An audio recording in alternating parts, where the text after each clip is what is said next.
beautiful babies. I miss you guys so much. I am so sad that we don't get to see you guys every day, but I know that God has a plan.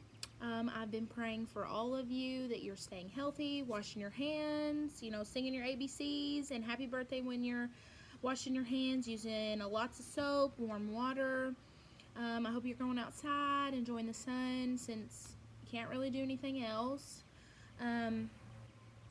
I'm so thankful that we are able to film videos with you guys, or for you guys, so that we can stay connected and you guys get to see us. I've seen you guys get to do some yoga, and I think the other staff have made some videos for cooking and some arts. So, yeah, today I'm going to be doing some literacy with you guys, and you're thinking, boo, I don't want to read, but it's a really, really good book, and it's very special to me, and I wanted to share it with you guys. So, let me get my readers on, because I'm getting old. It is called You Are Special by Max Lucado. My grandmother gave me this book on Christmas in the year 2000, so that was 20 years ago, making myself sound old. Okay, let's get this show on the road. Alright, the Weemics were small wooden people. All of the wooden people were carved by a woodworker named Eli. His workshop sat on a hill overlooking their village. Each Weemic was different. Some had big noses, others had large eyes. Some were tall and others were short. Some wore hats, others wore coats, but all were made by the same carver, and all lived in the village. So there's the little Weemic wooden people.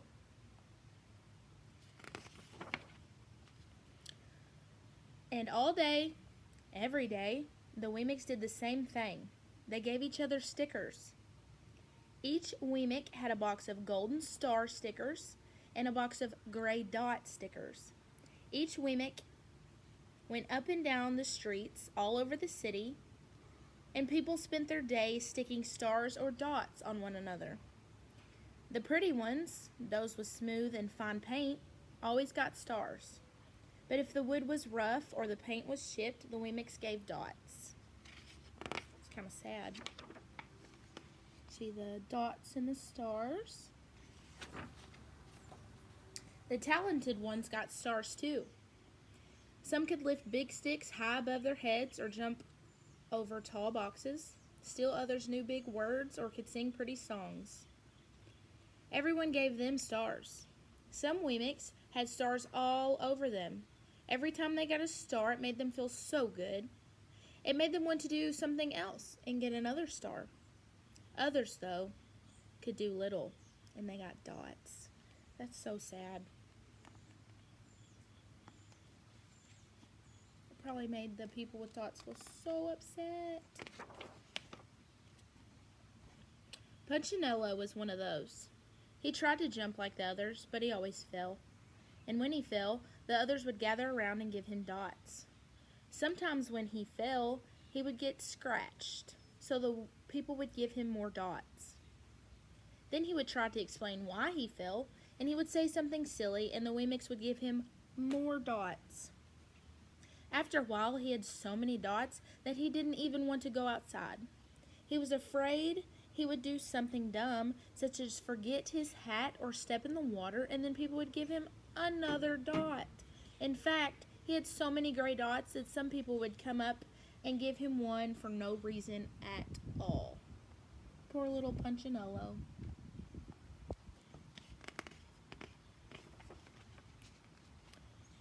He deserves lots of dots, the wooden people would agree with one another.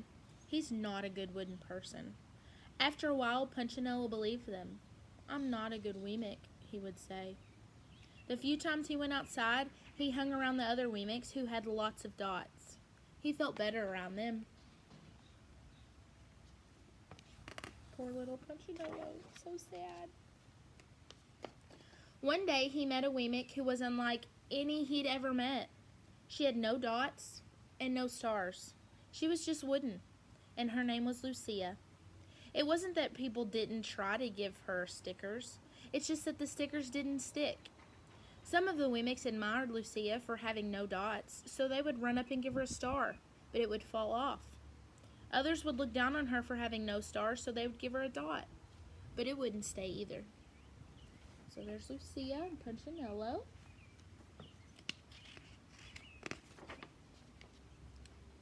That's the way I want to be, thought Punchinello. I don't want anyone's marks. So he asked the stickerless Wemmick how she did it.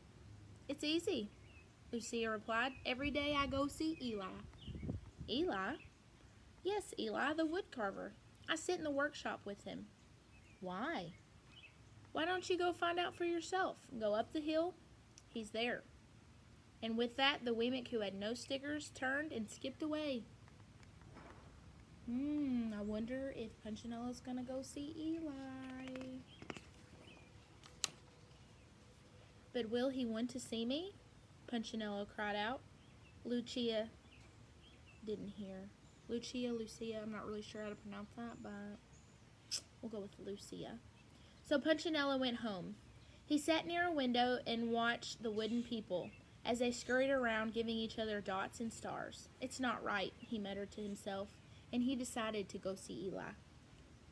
Okay, so Punchinello's going to go see Eli. I wonder what the woodcarver is going to say. He walked up the narrow path to the top of the hill and stepped into the big shop. His wooden eyes widened at the size of everything.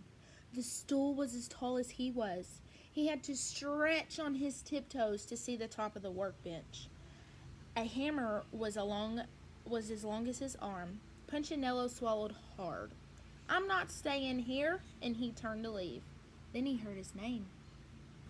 Punchinello? The voice was deep and strong. Punchinello stopped. Punchinello! How good to see you. Come and let me have a good look at you.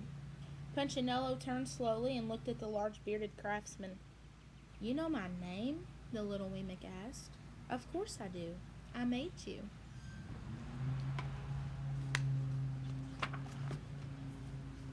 Eli stooped down and picked him up and set him on the bench. The maker spoke thoughtfully as he looked at the gray dots. Looks like you've been given some bad marks. I didn't mean to, Eli. I really tried hard. Oh, you don't have to defend yourself to me, child. I don't care what the other Wemmicks think.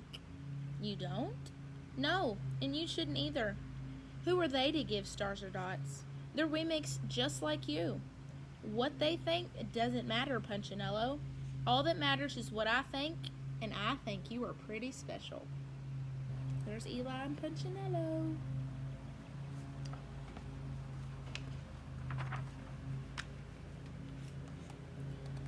Punchinello laughed. Me? Special? Why? I can't walk fast. I can't jump. My paint is peeling. Why do I matter to you? Eli looked at Punchinello, put his hands on those small wooden shoulders, and spoke very slowly. Because you are mine. That's why you matter to me. Punchinello had never had anyone look at him like this, much less his maker. He didn't know what to say. He looked so happy.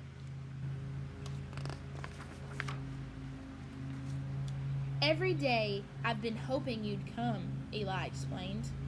I came because I met someone who had no marks, said Punchinello. I know. She told me about you. Why don't the stickers stay on her? The maker spoke softly. Because she has decided that what I think is more important than what they think. The stickers only stick if you let them. What? The stickers only stick if they matter to you. The more you trust my love, the less you care about their stickers. I'm not sure I understand. Eli smiled. You will, but it will take time. You've got a lot of marks. For now, just come to see me every day and let me remind you how much I care. Eli lifted Punchinello off the bench and set him on the ground.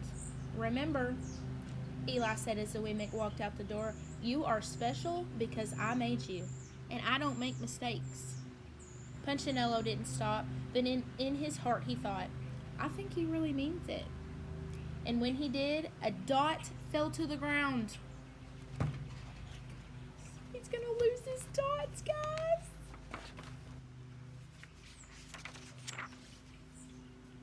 The end.